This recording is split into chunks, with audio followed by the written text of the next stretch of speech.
The Hyundai i30N hatchback has been updated with some new stuff and it still has the thrills to pay the bills. But is it worth the money that's being asked? And what else could you consider if you're thinking about a hot hatch like this? Well, I'll cover those things off and all the other stuff you really need to know about the i30N hatch in this review.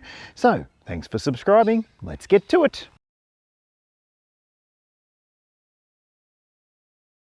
There's a few different versions available of the i30N hatchback. There's the standard version, and then there's the premium one, which is this one here. So the standard one comes with the choice of either a 6-speed manual or 8-speed dual clutch automatic transmission at $50,000 before on-road costs. So it's maybe a little bit more expensive than it was in its early days as a performance flagship model for the i30 lineup.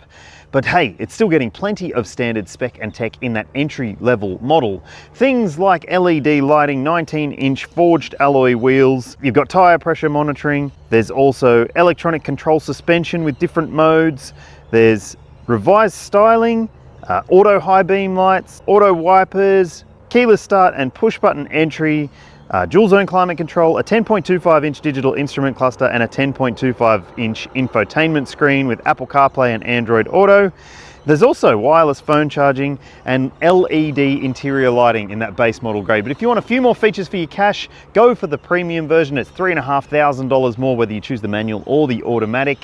And it gets some extras, including the solar windscreen and front door glass. There's also heated N-light bucket seats, Alcantara upholstery with leather accents, and a heated steering wheel. Do you think it's worth the extra $3,500? And is it too expensive? Have your say in the comments and check out these alternatives as well.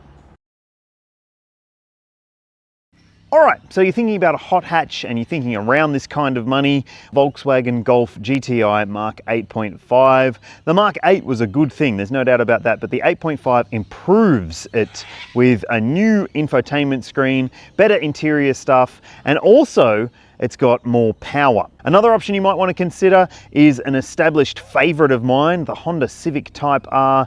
It's manual only, it is racetrack bred. It is like a race car that just can be registered. It is a fantastic vehicle, super livable as well, but it does cost a whole lot more. It's in the $70,000 range, so maybe it won't suit your needs. And if the VW or the Honda aren't quite right for you, maybe go and check out the Cupra Leon. Now, there are several different versions available of the Leon, starting at a lower price point than this and ranging up to the 60s. And it does have a Golf R spec powertrain with all-wheel drive if that's what you want. But there are some front-wheel drive turbo models. All of them are fun, all of them are pretty fast, and all of them have luxury elements to the interior. So the Cupra Leon could be one that you haven't thought of that maybe you should have thought of. Tell me which one you would pick or something else in the comments section below. This updated version of the i30N does get a slightly different appearance. So the grille finish is different. There are some new red trim highlights around the bottom portion of the car, including on the side skirts, which now look a lot more like the Ioniq 5N's side skirts, and I think it looks pretty tough, a little bit boy racery. That's the appeal of this car. I'll put the dimensions on the screen there for you so you can see how big it is. It's not a large car, there's no doubt about that. Certainly going to be city friendly. Let's have a look at these wheels a little closer up. Yeah, I reckon they look pretty bloody good, people. And with Pirelli P0 tires, yeah, that's a good combo in my mind. At the rear, not much in terms of changes, but it's still a pretty tidy design, I reckon. And let's have a look in the boot. And as I said, this is a small car, so it does have a relatively small boot, and it is impacted by that bracing that runs in between the seats there. You'll see the figure for the cargo capacity on your screen now. And you'll also notice that underneath the boot floor, there is still a spare wheel. It's a space saver, but that's better than nothing in my opinion, especially if you're going to be using this vehicle on longer road trips or even track days and not have a set of spares with you. Now, you've got a 12-volt port in the back, a shopping bag hook. There's also a little light back there, storage caddy on the side, another storage caddy over there, another shopping bag hook up there, and you can fold those seats down if you want to. But look, I think that is practical enough for a small hatchback like this, but let's take a look inside and see what it's like.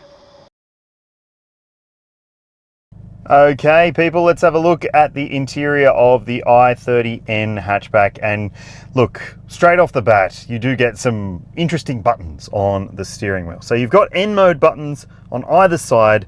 This one here is N grin shift. So that will trigger this car to give you 20 seconds of extra loudness.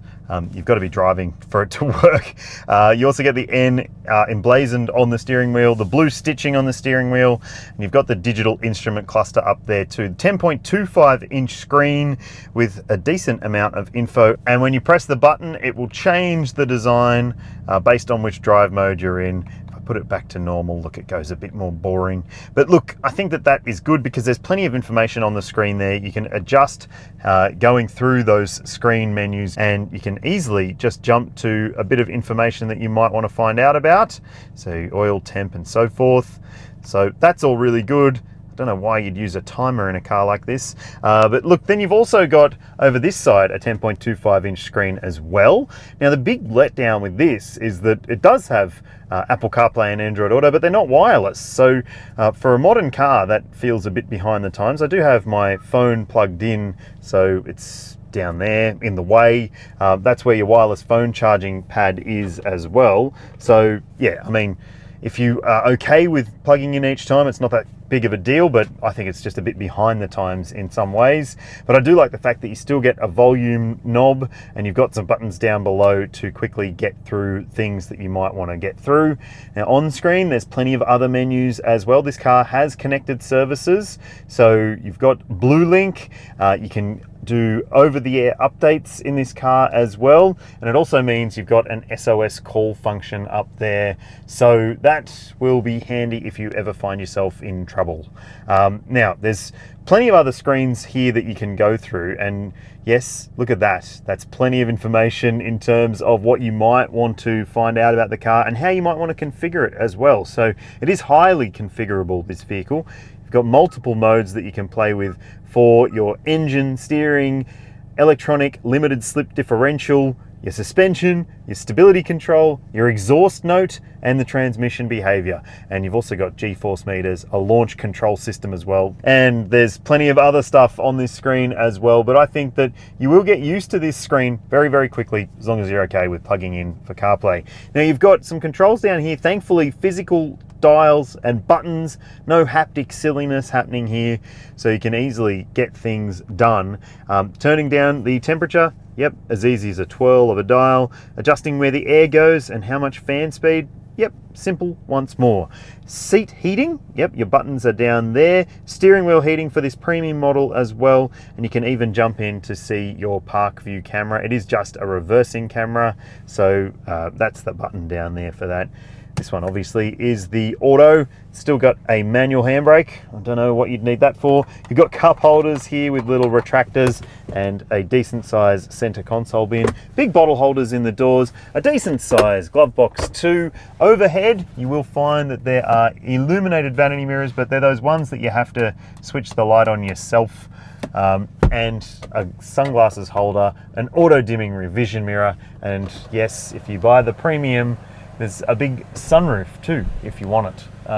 So that's pretty neat. It does make things feel a little bit more airy in here because it is a dark, otherwise experience. And you've got these N-light buckets with this Alcantara style trim and the leather finishing on the edges. They're super comfy. They are manually adjustable, so you can get them to the position that you are comfortable in as a passenger or as a driver. And I think that it's a very, very nice place to be. So let's check out the back seat and see what it's like. Okay, so if you're thinking about this as a family car, I reckon you might be impressed in some ways, but disappointed in others. So let's have a look at how much legroom I've got here. Plenty in front of my knees, which is surprising for a little car. Footroom's a little tight. I'm 182 centimeters and 6 foot. So yeah, headroom not the best, but I think it's pretty accommodating. And here you've got grab handles on the side so you can hang on. You've also got coat hooks and lights up there too, but there are some shortcomings when it comes to the amenities. No map pockets on the seat backs, no directional air vents, but you do get USB-C ports down there to keep people charged up. And you've also got a bit of a transmission tunnel intrusion, but I would say fitting 3 adults across the back here is not going to be recommended. You can do it, there are 3 seat belts, but it's not going to be comfortable. There are ISOFIX points in the window seats and 3 top tethers as well. So you could, in theory, fit a kiddo in here, but just be mindful, no vents. And also you've got some cup holders and a flip down armrest. And it does feel pretty nice in terms of the finishing in here. These seats are lovely. There's soft padding on the elbow areas. There's bottle holders in the doors. And hey, I just want to also call out these mats. They are an accessory and they look bloody cool because they've got a tire tread finish on them, which is actually really, really neat. And they're rubber, but they don't smell, which is great. All right, that's pretty good, isn't it? In some ways, at least. Sorry about the helicopter noise, people. There's a Hollywood film being shot just near me. Not this one, obviously. Okay, so under the bonnet of the i30N hatchback is a 2-litre turbocharged 4-cylinder petrol engine, and it has heaps of power and torque. 206 kilowatts of power, 392 Newton meters of torque.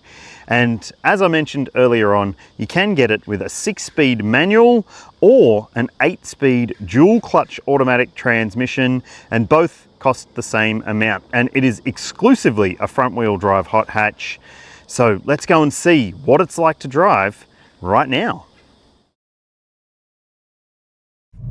Okay, to start off with, I'm driving in normal mode. So not sporty driving, just driving how you might have to drive it more regularly. And straight off the bat, at 40 k's an hour, the thing that gets on your nerves most, well, almost most, is the road noise. There's plenty of tire noise intrusion in this vehicle, and it might be, well, really frustrating if you're the sort of person who is sensitive to that kind of incessant rumble. But at least, I mean, you know, you're buying a Hyundai i30 and you've got to expect some kind of noises to be ever present in your drive. So, okay, what else is there to consider? Well, there's new Bing Bong tech, which can really, really annoy you. So it will tell you when it thinks that the speed limit has changed, and it will also pick up on school zones and so forth. So that makes it, well, a little bit more annoying than it probably could be. There's a little indicator on the screen to tell you when the speed zone changes, but it will beep and bong at you if you're going over that speed limit that it thinks that it is. And that's the other thing, it can get it wrong a bit as well. So on the freeway at times when you're in a 110 zone, it thinks it's a 70 zone. I don't know why, but it's bloody annoying.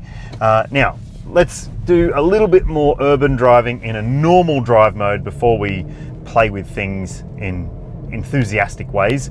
And there's a really, really easy drivability to this car more generally. So it does have an 8-speed dual clutch automatic transmission in the one that I'm driving. There is the 6-speed, there's the Bing Bong, I was going too fast apparently. There is the 6-speed manual if you want to take matters into your own hands. And I think if you are after the ultimate experience, the manual is probably going to be it. But this 8-speed dual clutch auto is relatively manageable in urban driving situations. It's not perfect. I don't think it's necessarily as snappy as, say, a Volkswagen dual clutch or DSG transmission, and those transmissions tend to be pretty bloody good. But I'll just come up to a stop here and we'll do a bit of a lag test. So here we go. That's actually pretty snappy, gets away well. And we're just in normal drive mode, so that's promising, I would say. I've just had a couple of moments in different situations where it has been a touch laggier. So I don't think it's a deal breaker though, and you get used to it pretty quickly, thankfully. And it's snappy when it comes to the general gear shifts as well. And look, as a normal day-to-day driving appliance, it might be a little firm and a little bit unrelenting in terms of the drive, because it does have sports suspension. It's designed to be sporty to drive, and obviously that is adaptable suspension. You can change it. And there's also the steering, which is heavy but still easy to live with. So in a lot of ways, this is a fantastic urban driver that can do highway stuff, but it just gets a bit noisy when you do get onto the highway, especially if the road is a coarse chip surface. But hey, let's go do a little bit more of the enthusiastic driving and see how it behaves there. Here we go. Go! Tramp stamp. Stop! Wow. Wow. Got some axle tramp there, people. It was a bit of a loose surface, so that 0 to 100 might not necessarily be representative of what you might achieve on a track or something like that, but that is still very, very quick. Very quick. Rightio, we should also talk about fuel consumption, shouldn't we? So the official combined cycle fuel consumption figure for the manual and the auto versions of the updated i30N is 8.5 litres per 100 for the hatchback models. That is not a super duper fuel efficient car, but it is performance focused, so I guess that's to be expected. Now, if you're wondering what I've achieved across my time in this car, you'll see the number on your screen right now, and that is not too bad in my opinion, considering I did have some fun with this car. Now, also you need to keep in mind that it requires 95 RON premium unleaded petrol, and fuel tank capacity is 50 litres. So if you're going to go to the track, well, make sure you take some jerry cans with you, because you might need to fill it up a few times. The Hyundai i30N hatchback doesn't have an ANCAP rating, but it does have a heap of standard tech and spec, including some improvements to the safety gear. Things like autonomous emergency braking, which now is capable of recognizing and trying to avoid accidents with cyclists, pedestrians and cars. There's also cruise control, but you don't get adaptive cruise control, which is a letdown in a car like this at this kind of money.